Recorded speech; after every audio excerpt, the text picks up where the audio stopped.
Were you trying to be the same theme going, or that just happened to be what you produced? Because you mentioned So in one of your videos, you've been kind of dry for a little while, and you were about to get yeah, booted off yes. Creators of the First. No, The other seriously, people were it was talking. bad. I kept looking and it said, my last video was like 6 days old, and it was a week old, and it was 9 days old. I was like, I gotta make something, but I was working so much to get time off to go to SCG Con. By the time I got home at the end of the day, I just, trying to put people's bodies back together.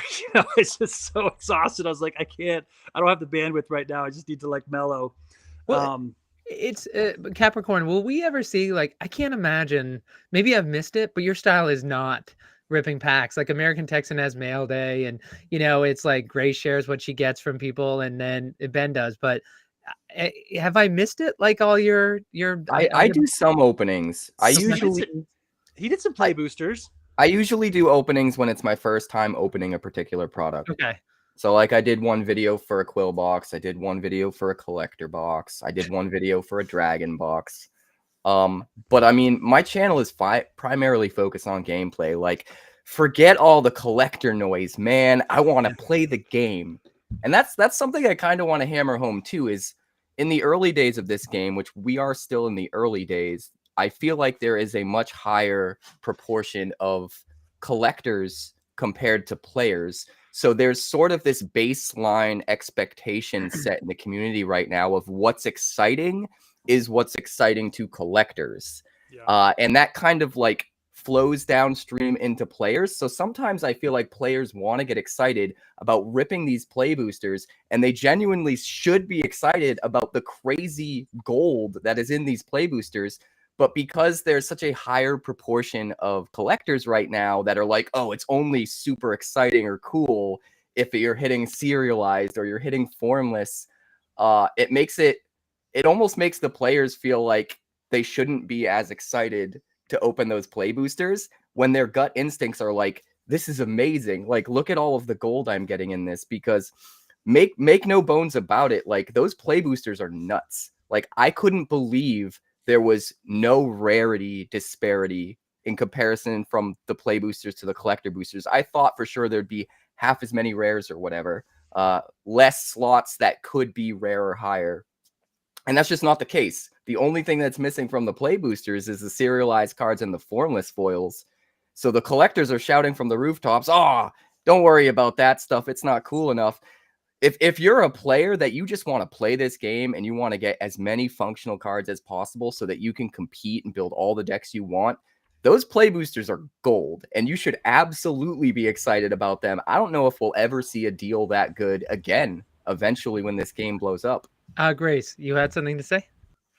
I think it also has to do with the bias of what we've been seeing and where we're seeing the feedback. Like, of course, in the Discord where the collectors are, where it's been a very heavy collector area, we're going to see people who are more frustrated. I'm sure that there are a lot of people out there who are opening play boosters and that's the only thing they've gotten their hands on, and they're super excited. I think there's also the, like, if all you've seen from Wonders is collector boosters and that's what you're used to opening, when you switch to opening a play bundle, if you haven't like appropriately prepared yourself for the difference, I get why people are like, this is not the same. Because if you're used to only opening collector boosters, it feels very different. You are absolutely right, Cap, that it is a gold mine for players and play boosters.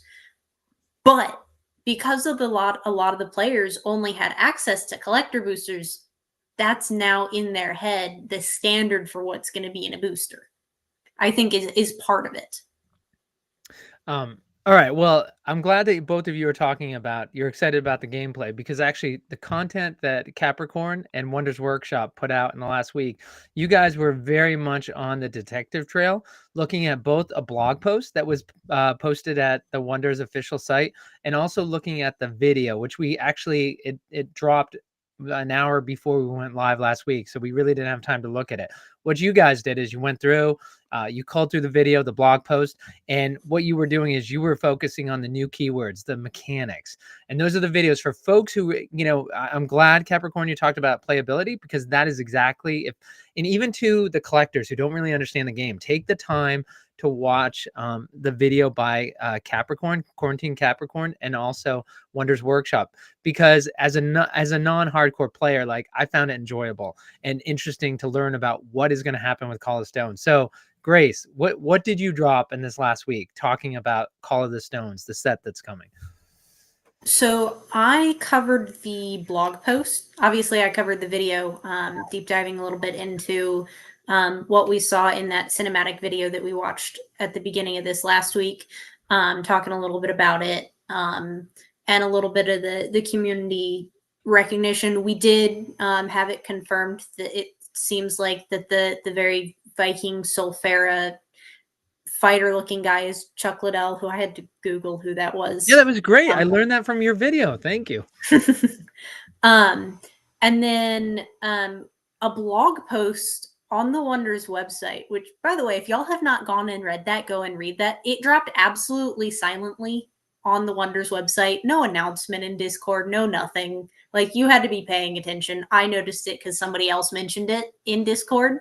Yeah, shout out Which Filipino. spoiled. I almost wonder if they didn't intend us to find it yet. They were just getting it ready and they were going to make a big announcement with it, and then we just found it too quick. Yeah. I don't know. Well done. Well done. With the four of the new mechanics in Call of the Stones.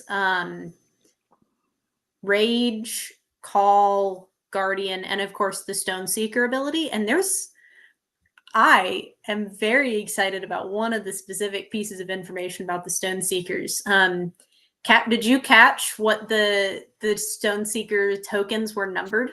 I haven't talked about it yet, but yes, 6, baby, 6. 6. Let's go. Nice. Lydia is TFA-T6, token 6. So there's got to be 6 Tom Felton tokens. That's what it looks like. And that's absolutely nuts. Because the thing is, you can build around that in 2 different ways. One of the ways you can look at it is, I have 6 different tokens to choose from. I know I'm going to be able to use 2 throughout the course of a game. How do I want to mix and match? Like, what 2 do I want to use in my token deck to access with my Stone Seeker? That's exciting enough as it is. That's like a whole extra layer of deck building. Now it's almost like you have 52 cards in your deck. Tokens count towards your DBS. But then it gets crazier. What if you decide to put like 3 or 4 different story tokens in your token deck so that you have options that you can pivot to as you're playing? Like, what if one of those tokens destroys an item? And now it's like, if you're having a problem with a specific item, you can kind of pivot. It almost feels like sideboarding. In the middle of a game, you can access something that lets you deal with a problem.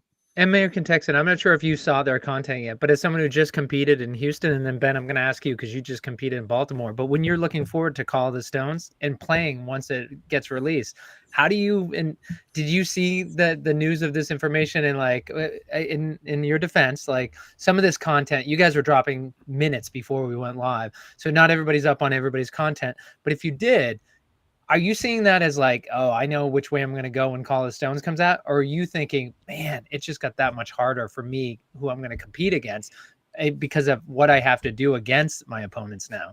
No, I'm already, the player has already come up with ideas, two things for me. Number one, I'm going to get all 6 tokens out, cause I'm going to bring out on play token 1 or on arrival, right?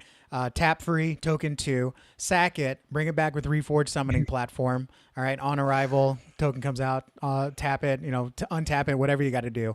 And so I'll get all 6 tokens out. Not only that, I'm already thinking, well, tokens, if they go away, do they go back to the token deck? Can you reuse a token? So even though you only have 1 legendary token in your token deck, you bring it out to the board, it gets died, it gets dead. Does it go back to the token deck? Can I resummon that token?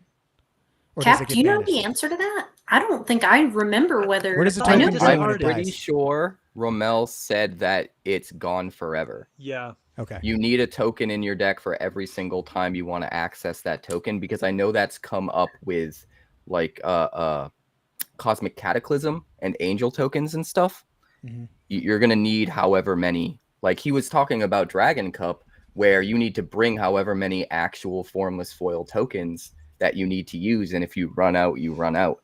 So I think Yeah.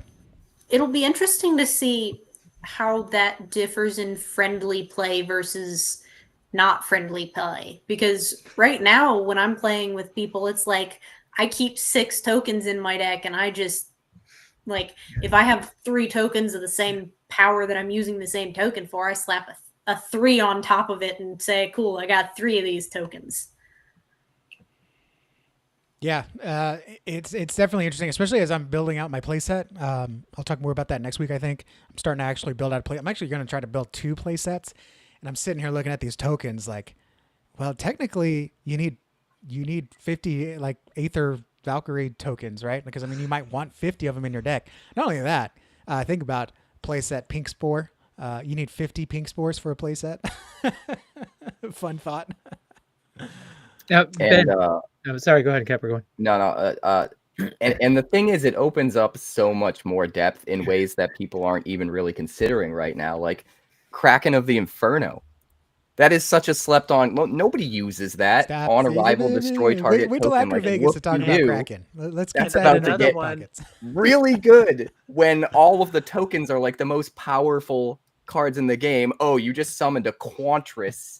Kraken of the Inferno. Goodbye, Quantris. Like Another one is Alicia Highwing. Alicia Highwing destroys all the tokens in a realm.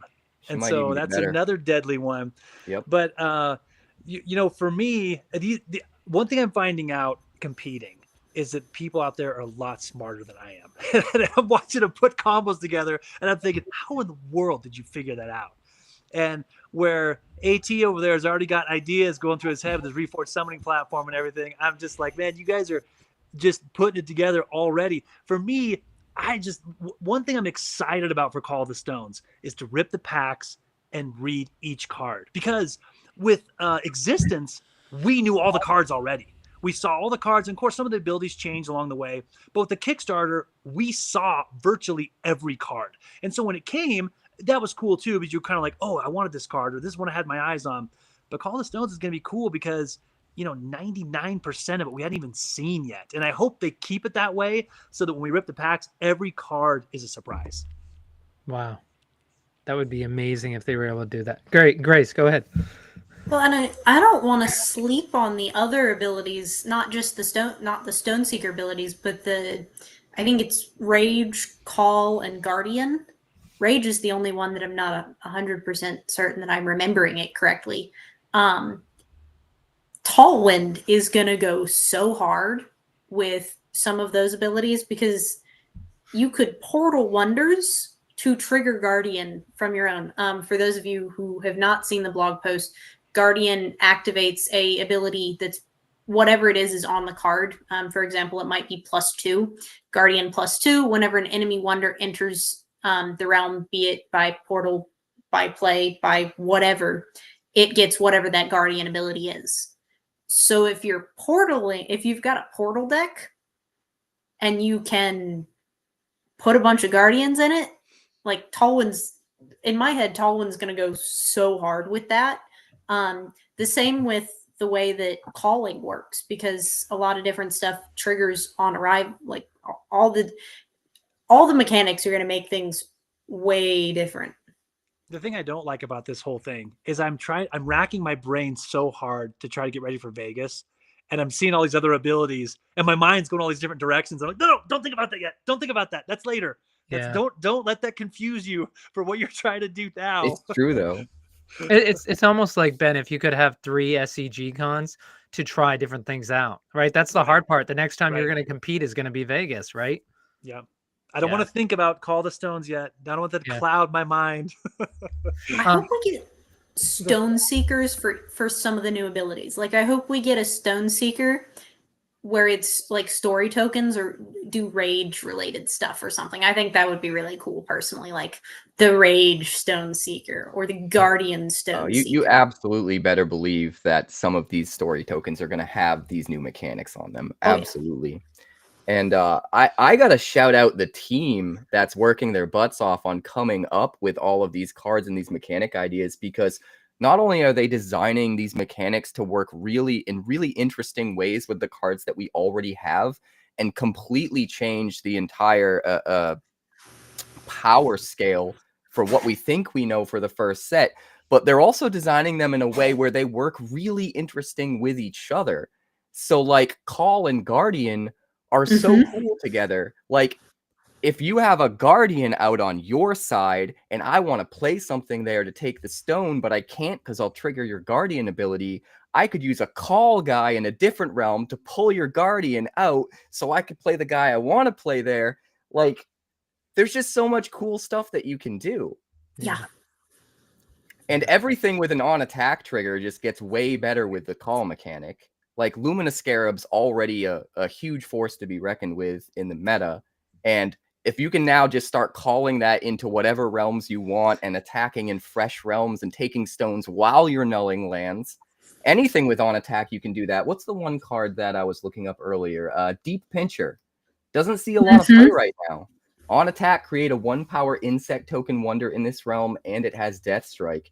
If you can That start is pulling that favorite. around to different I realms, bet you that's in Texan's deck. It's and in my killing deck. things, it might be better than the Crow now. Like, we don't know. How many call cards are there? How easy is it to pull off consistently? Some crazy stuff. Here's what I do know.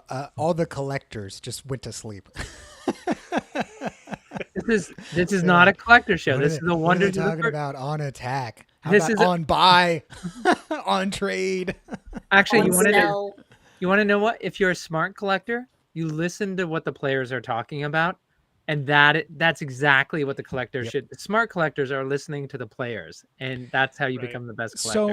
So many and- random cards are gonna be hyper collectible because as the game grows, you're gonna have players that like literally win a game. Like I got a turn 3 Luminous Scarab and it helped me win the tiebreaker that got me to the top 8 in 2025's SCG Con. And I'm going to memorialize that by chasing a Luminous Scarab Formless Foil or a Luminous Scarab OCM. And like, even though that was a card that no one cared about, it was a no-name card, it meant something special to this one person. And so that one person is going to be seeking that out. And the collector who, has it, invested, be willing to sell it. Like, it's one thing to flip cards or hold cards and sell them for more than you got. Like, that's great. We celebrate with you. But it's another to know that it's going to someone that it actually means something. Like, hey, my dog is named Bella and she passed away last year, and I'd like to chase the OCM of that. Or my son's favorite card is this one, and so I'm gonna get him the Formless Foil for Christmas, and he has no idea. When you sell to something like that, that's huge. And just as the game grows, as we fill the stadium with players, all that's going to be fantastic stuff for the collectors. And again, another reason why this game has such long legs is because players are going to be chasing these cards for a decade, if not more. And so all of these early collections, even the commons and uncommons, they're going to mean something to someone someday. Grace? Well, and so way back when they did the play test event at Firefly in like March of whatever year. February 2024. February 2024. In my head, it was in March. Who knows? Maybe you're right. Yeah.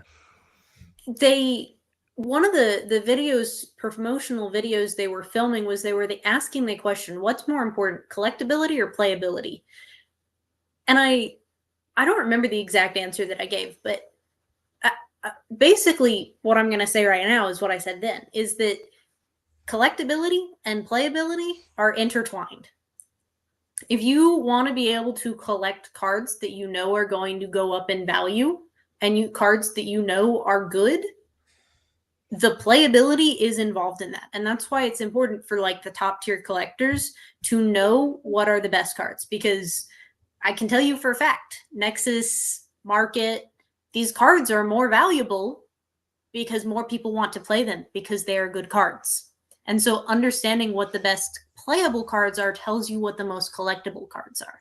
It's a really complex relationship between collectability and playability, and there's a million different ways to try and figure it out.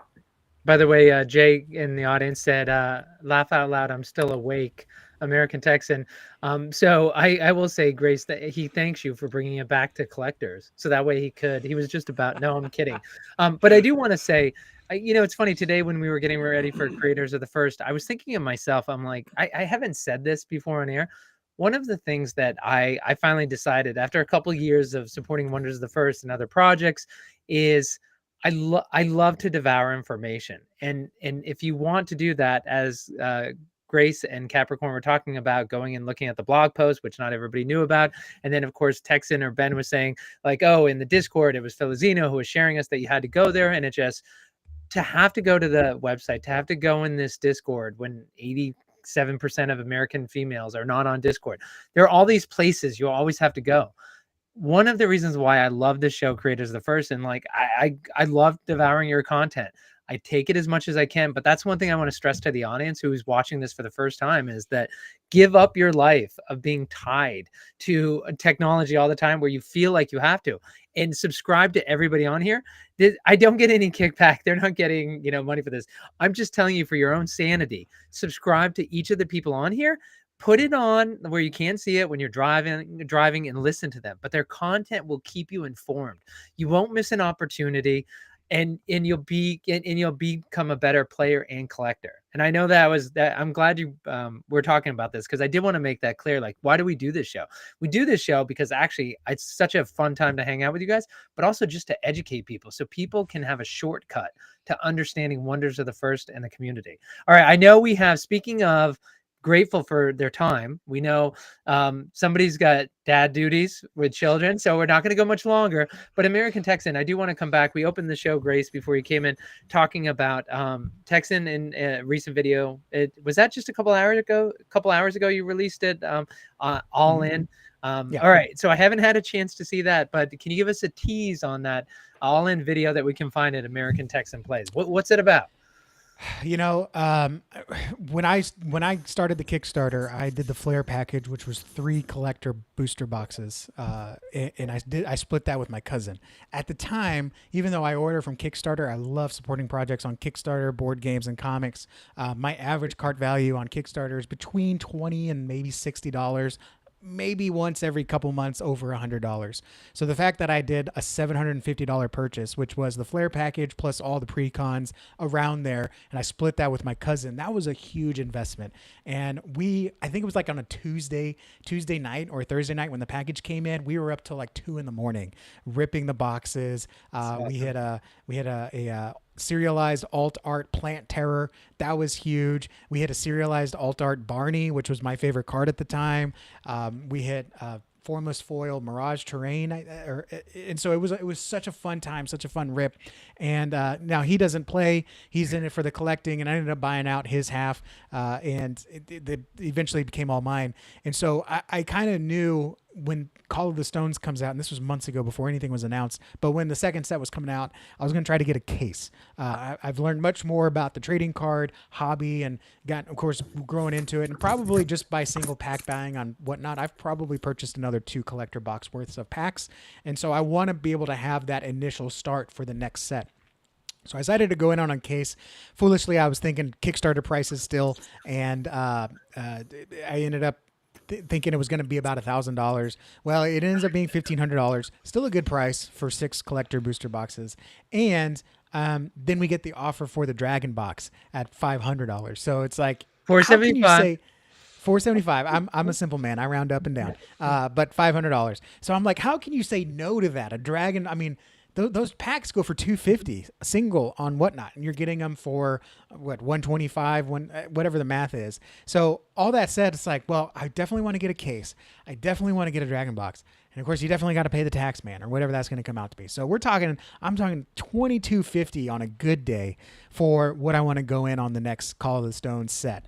Now, for me, if I was to tell myself 2 years ago, hey, you're about to drop 2250 on a trading card game, I would have been like, 2250, that sounds pretty good for a trading. No. 2250 with a comma.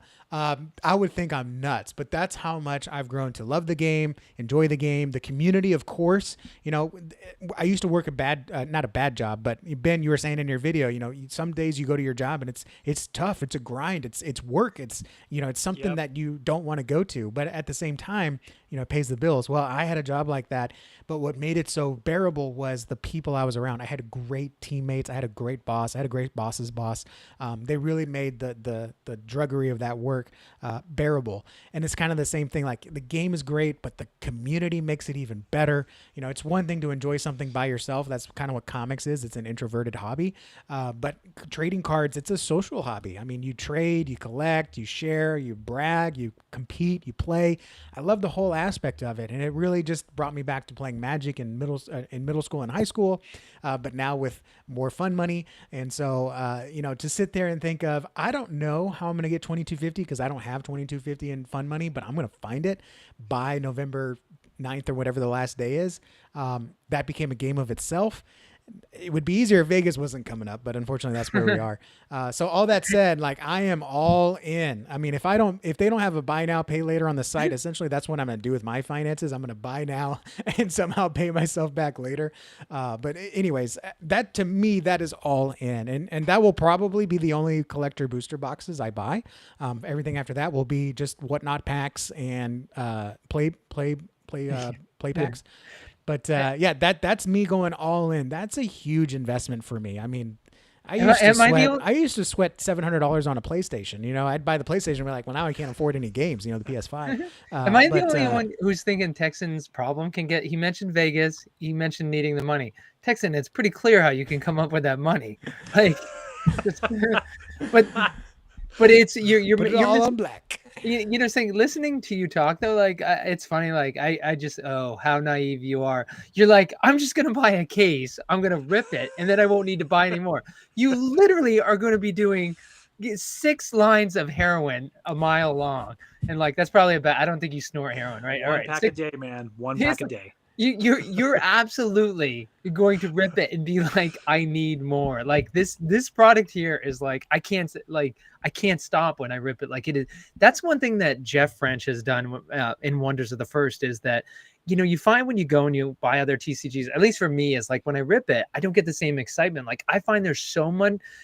I almost feel like they fill it with filler cards, and then there's certain cards you want to hit. The thing about Wonders of the First is he's a collector, not a player, but Frenchie wants you, when you rip a pack, to feel great about that pack. It doesn't have to be a high dollar value. He just wants an emotional reaction in you to feel good about it. Like, that's what he's selling, the joy you get. And there's nothing wrong with that, right? He's saying, I will sell you this product. You're going to feel good about it. And then, of course, you know, going beyond, that's the collector. And it's just like, whether you're the player, right, as we heard about that, Ben talking about that, hey, I wasn't getting the OCM, I wasn't getting the formless foil, but as the player, you were excited because you were getting those cards. It's unbelievable. So I can understand why you're going all in. For everybody who watches, all of you guys, since American Texan, we're a couple minutes, 2 minutes from having to sign off, but American Texan, so you're going for a case. Grace, what are you going to go? And then I'll go to Ben and Richie, and then we'll do a final walkthrough. But what are you going to do for your purchase, since you can't make it to Vegas?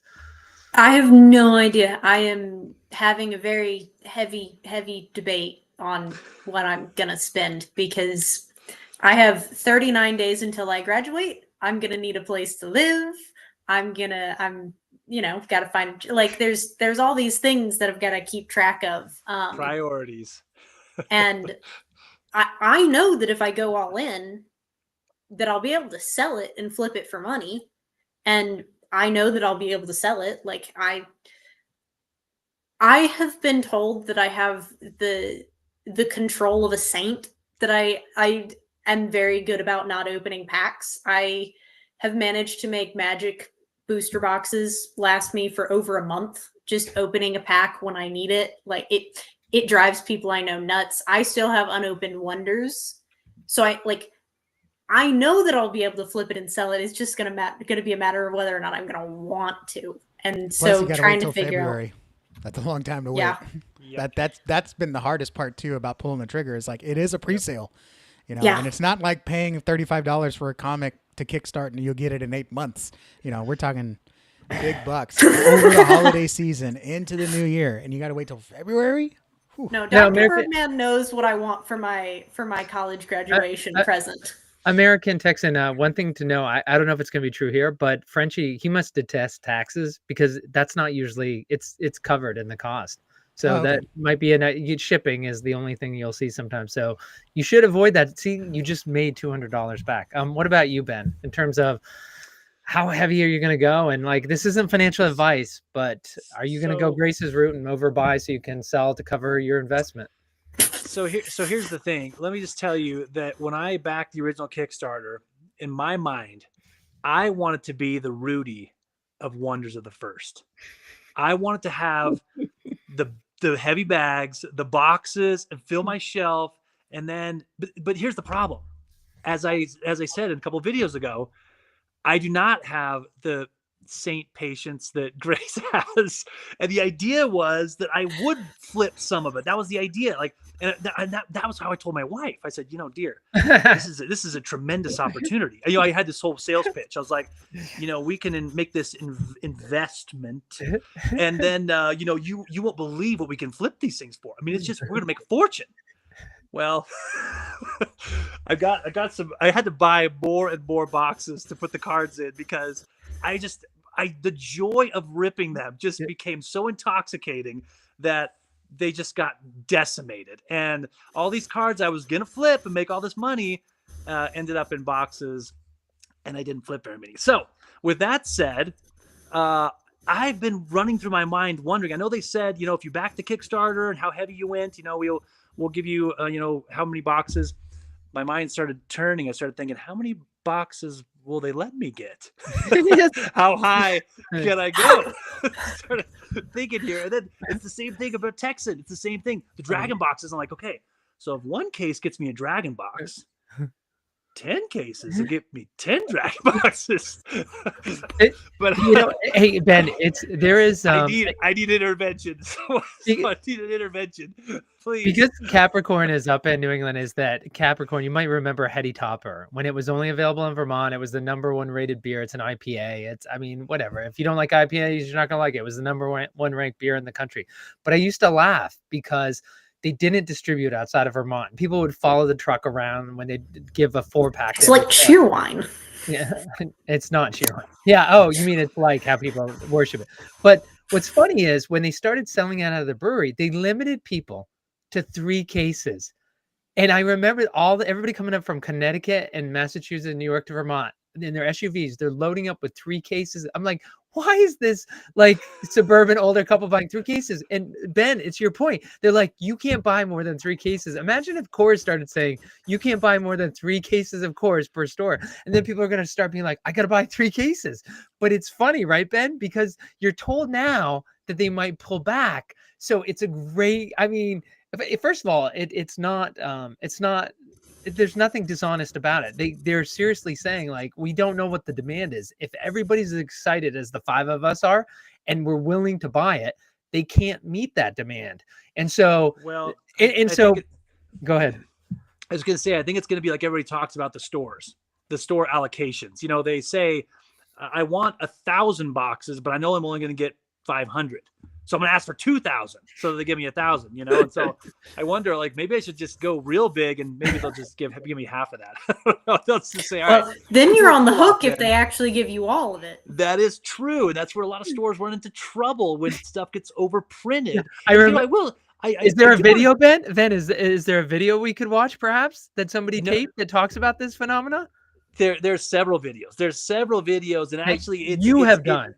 No, not that I have done. No, not that I have done. Yes, but you talked about it with Spider-Man. You talked about it. That's true. So yes, I did mention it, and just watching other people's content, game stores get into big trouble when stuff gets overprinted, and they order big, and then pretty soon nobody wants it, and it's overprinted and say, okay, we're gonna give you your 2,000 boxes you ordered, and then they can't sell it. And when you're a game store like that, you can't keep stuff on the books. You got to move that product out the door. You can't have it sitting because you borrowed money to pay for that, and you got to get that money back so you can buy the next set that comes out. And I will say, speaking of which, one thing I didn't mention in my last video that I kind of wanted to bring up is I really hope, I don't know what the team's plan is, but I really hope they don't go too fast. When you look at Magic's release schedule for next year, it is bonkers how many sets they're going to come out with. And I'm not just talking about Universes Beyond. Don't get me started on that. But how It's many like 8 sets? It's insane how many sets they're going to come out with. And for me, Existence set's been out for 8 months, and I'm still enjoying it. And I would say, again, I don't know how many sets they're planning on. I would love to see 1 set a year, max 2 sets a year. Any more than that, I feel like we're going too fast. They're producing too much. Let's just take it slow. And same thing with abilities.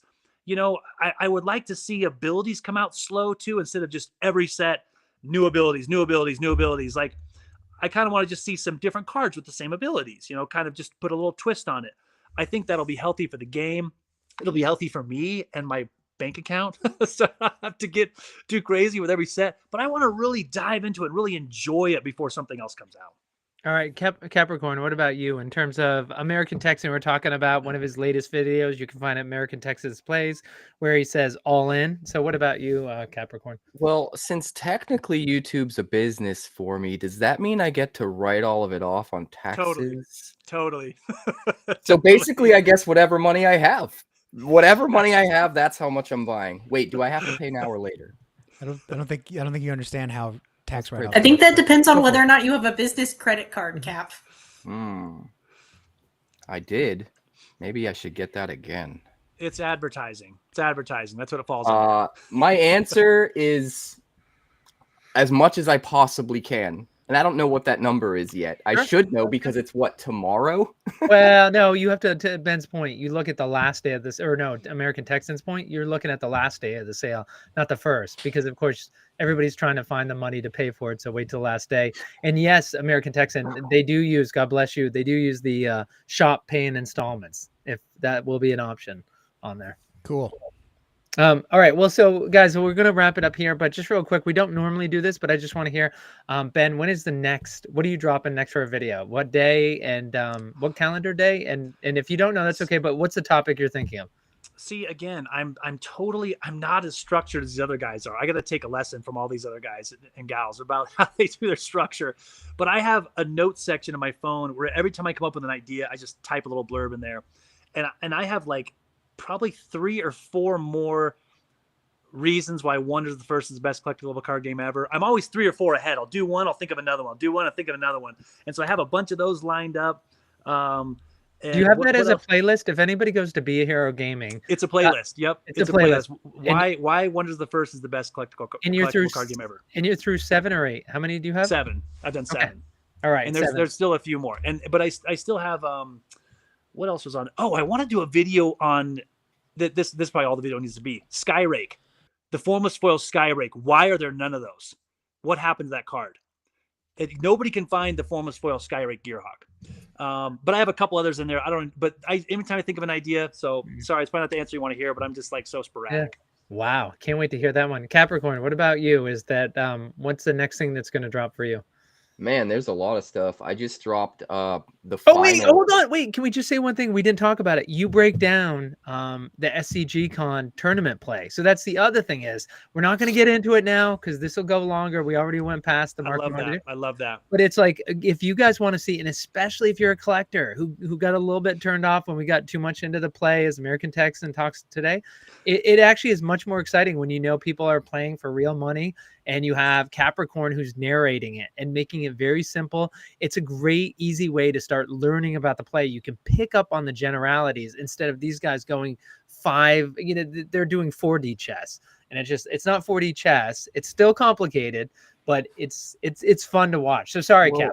That's a great video. The smart collectors know that the gameplay stuff is the most important part of evaluating the worth of their collection long term. Like the reason the Power 9 and Magic are the most expensive cards in Magic is because of how powerful they are, not because of how rare they are. There's cards just as rare from the same set that aren't worth even a fraction of what those cards are worth. So be excited about the gameplay. Even if you don't really know what's going on, learn a little bit.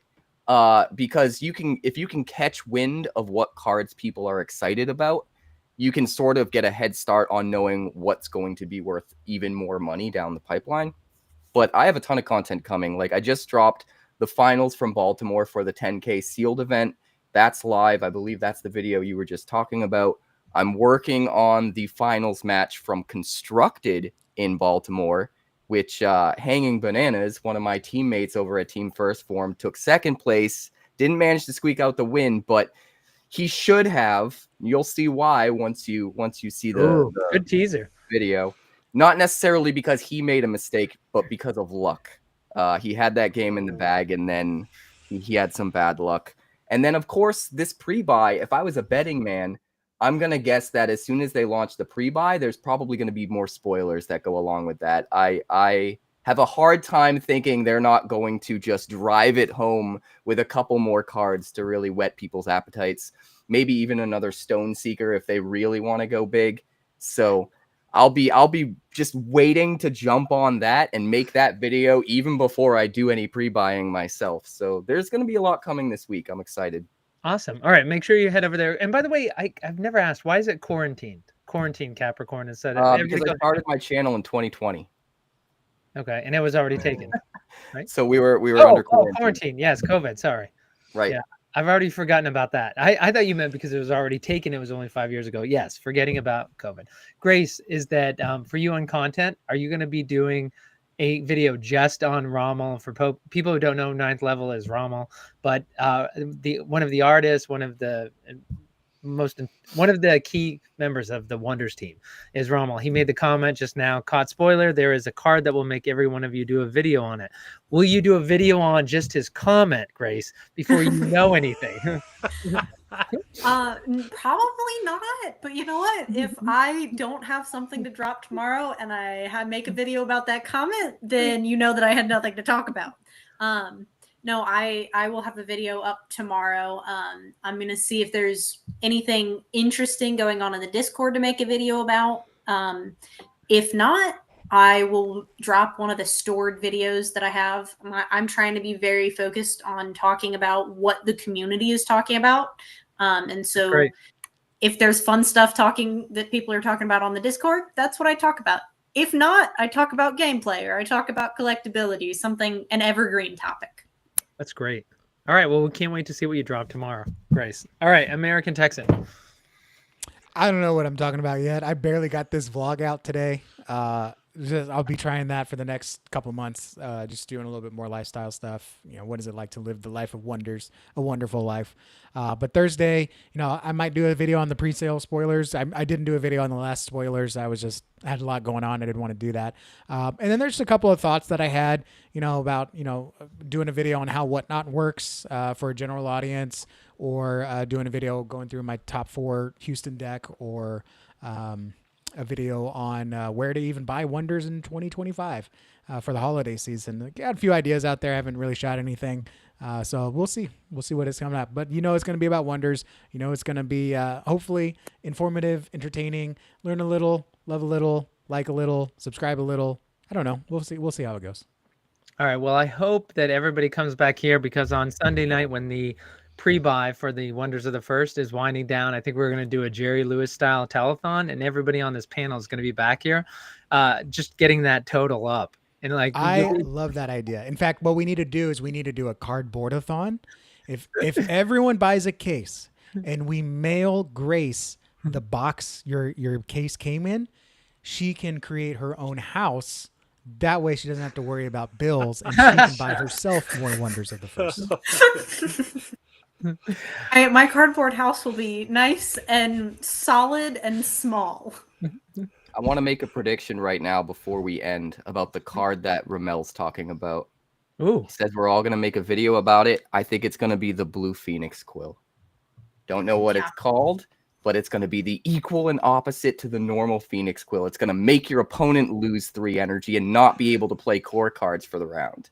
Oh, that'd be cool. Ooh, that's my prediction. Yes. That would be something we'd all have to make a video about, right? That'd be cool. Collectors and players, you heard it. You heard it.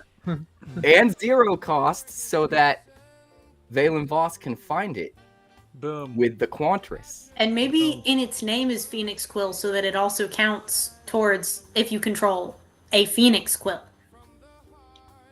Yeah, I like where you're going with It's this. coming.